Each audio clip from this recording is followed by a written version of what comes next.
এখন এনেকুৱা দেশ যিখন দেশত সুৰাপায়ীৰ দৰে ড্ৰাগছৰ প্ৰচলনো সুলভ। সেইকাৰণে তাত অপৰাধৰ সংখ্যাটো কম। আপোনালোকে আৰু দুখন সেনেকুৱা দেশৰ নাম কওক আৰু এটা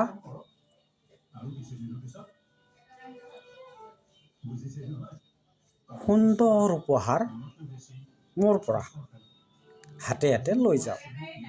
আৰু দুখন দেশৰ নাম কওক। কোন দুখন দেশত ড্ৰাগছ আফিং